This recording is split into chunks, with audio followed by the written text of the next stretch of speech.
Nicky est un beau garçon naturellement attrayant et charmant vivant à Los Angeles. Quand il était jeune, une amie de sa mère a prédit qu'il deviendrait un grand séducteur. Il a même été un jour surpris en train d'avoir des relations intimes avec la même femme par son mari. Le rêve de tous les jeunes séducteurs implique apparemment une vie facile avec des femmes belles et riches à Los Angeles et en Californie. Le rêve de Nicky était d'avoir la vie la plus luxueuse possible grâce aux femmes. Et il avait déjà réalisé ce rêve. Ce soir-là, Nicky va dans un restaurant français où il a été avec de nombreuses femmes attirantes auparavant. Mais cette fois, il cherche plus qu'une simple aventure d'un soir. Enfin, lorsqu'il remarque sa cible, Nicky commence à charmer Samantha avec ses compétences uniques en communication. Samantha comprend ce qu'il essaie de faire et, malgré son attrait, le rejette initialement, affirmant qu'il ne peut jamais venir chez elle. Cependant, Nicky ne renonce pas et utilise le pouvoir des mots pour la manipuler. Finalement, un doux petit baiser lui donne accès à sa maison. Nicky est impressionné par la maison luxueuse, mais ne le montre pas car il doit maintenir sa propre image. Lorsque Nicky, qui est assez confiant, dit à Samantha, qui semble être très excitée, qu'il ne dormira pas avec elle à moins qu'elle n'enlève ses bottes, Samantha est forcée de se soumettre. Nicky déconseille d'avoir une relation entièrement satisfaisante dès la première nuit, affirmant qu'il devrait toujours y avoir une porte ouverte. Le matin, Samantha doit partir pour le travail. Nicky fait semblant d'être très épuisée. Elle lui laisse donc sa carte de crédit pour commander le petit déjeuner. Nicky savoure le luxe de la maison avec un délicieux petit déjeuner et se prépare à envahir le cœur de Samantha. Pour cela, il commande des fleurs, prépare de la nourriture et garde le lit comme surprise ultime. Le soir, Samantha revient, surprise de trouver Nicky toujours à la maison.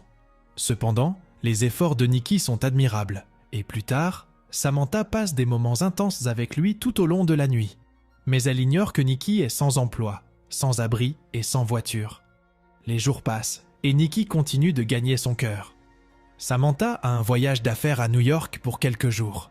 Elle veut emmener Nicky avec elle, mais celui-ci est déterminé à profiter des profondeurs de cette vie extravagante. Il organise des fêtes dans la luxueuse maison, qu'il présente aux gens comme la sienne. En pleine conversation avec son ami Harry, Hélène arrive à la fête. Nicky, qui a peur que Hélène révèle la vérité, demande à Harry d'emmener la fille ailleurs. Au même moment, une fille complètement ivre s'approche et lui demande de lui faire visiter la maison. La visite de la maison se termine dans la chambre à coucher. Le lendemain, en l'absence de Samantha, Nicky invite Emily, une fille avec qui il traîne toujours. Emily veut une relation sérieuse avec lui, mais il ne la voit que comme un passe-temps.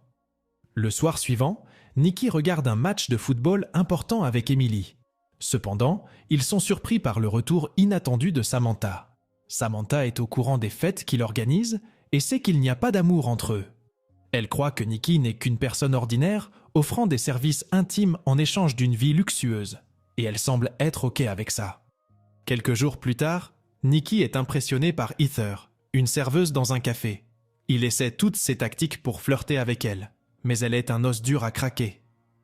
Nicky part sans payer son repas, mais lui laisse son numéro. Quelques heures plus tard, Heather apprend l'adresse de Nicky auprès du livreur et va récupérer son argent. Sans laisser Nicky dire un mot, elle prend son argent et s'en va. Heather reste dans l'esprit de Nicky. Pour l'impressionner, il demande à Harry de jouer le rôle de son assistant. Heather avait vu la luxueuse maison de Nicky, donc Nicky prévoit de la convaincre facilement qu'il est un homme d'affaires fortuné. Et ça marche, car Heather lui donne son numéro. Ce soir-là, Nicky l'appelle, mais Heather dit qu'elle n'est pas disponible et le rappellera plus tard. Elle rappelle 10 heures plus tard et ils se rencontrent pour dîner. Pendant que Nicky parle de choses importantes, Heather parle à quelqu'un au téléphone et quitte la table sans explication. Cela fait sentir Nicky insignifiant. Le lendemain soir, Samantha est à l'hôpital et Nicky est seul à la maison. Il reçoit un message de Heather et quelques secondes plus tard, il entend un bruit venant de la piscine. Lorsqu'il vérifie, il trouve Heather. Nicky exprime son ressentiment pour la nuit précédente, pensant qu'elle avait un petit ami. Mais, lorsque Heather explique qu'elle a agi ainsi en raison de la grave maladie de son petit frère, Nicky la croit. Le matin, Nicky va déplacer la voiture de Heather car il y a un nettoyage des rues. Cependant, il trouve des mégots de cigares dans la voiture. Il devient donc certain que Heather a un petit ami. Il réveille immédiatement Heather, mais elle fait semblant d'être très fatiguée. Cela convainc Nikki qu'elle est une chasseuse de riches comme lui, donc il la met à la porte. Plus tard, Nikki va chercher Samantha à l'hôpital et est choquée d'apprendre qu'elle a subi une opération de resserrement vaginal. Le médecin interdit toute activité intime pendant 5 jours. Cependant, Nikki n'est pas prêt à avoir des jours d'inactivité. Quand il rentre le matin, il fait face à Samantha en colère parce qu'il ne l'a pas appelée toute la nuit. Samantha est également consciente qu'il est constamment avec d'autres filles. Alors elle le met à la porte. Nikki la manipule une fois de plus et Samantha lui pardonne. Mais cette fois, Nikki la quitte, prétendant être fatiguée de leur relation. Le soir, Nikki rencontre Harry dans un club de striptease. Nikki perd son sang-froid quand un autre ami de Harry maltraite une stripteaseuse et il le frappe. Ceci met Harry en colère. Dans la conversation intense, il est révélé que Nikki a couché avec la sœur de Harry, ce qui amène Harry à rompre tous les liens avec lui. N'ayant nulle part où aller, il se rend chez Emily. Elle aussi lui dit qu'elle ne sera plus son objet et le laisse devant la porte. Pour rester dans une auberge de jeunesse, Nikki vend ses vêtements. Il appelle sa mère, qu'il n'a pas contactée depuis longtemps, pour demander de l'argent, mais elle lui raccroche au nez. Le lendemain matin, il rassemble toute sa confiance et vise une proie facile, comme d'habitude.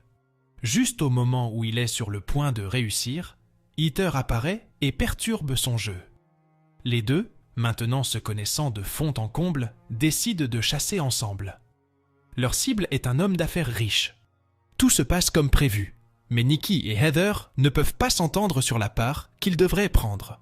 Chez elle, Heather lui dit de dormir sur le canapé car ils sont désormais collègues de travail, et elle ne peut pas lui permettre de dormir dans son lit.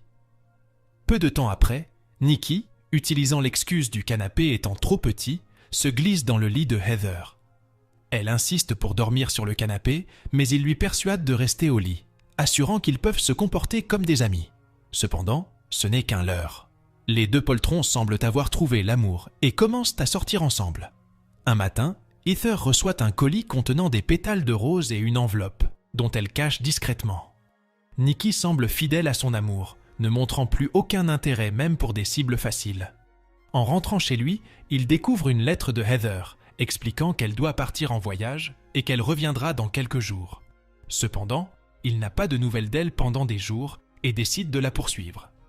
Il essaie de découvrir où Heather pourrait être auprès de sa colocataire, Eva, qui suggère qu'elle pourrait être partie retrouver son fiancé. Choqué, Nikki apprend l'adresse à partir d'un colis DHL. Il va ensuite voir Harry, s'excuse pour tout et ils se réconcilient. Harry prend en charge son billet d'avion et celui-ci trouve enfin Heather dans la luxueuse adresse de New York. Cette visite inattendue surprend Heather, mais elle le laisse entrer. En voyant la luxueuse maison, Nikki croit que Heather est retombée dans son ancien travail. Il décide de partager ses expériences avec elle et lui dit que le vrai bonheur ne peut pas être trouvé dans ce style de vie.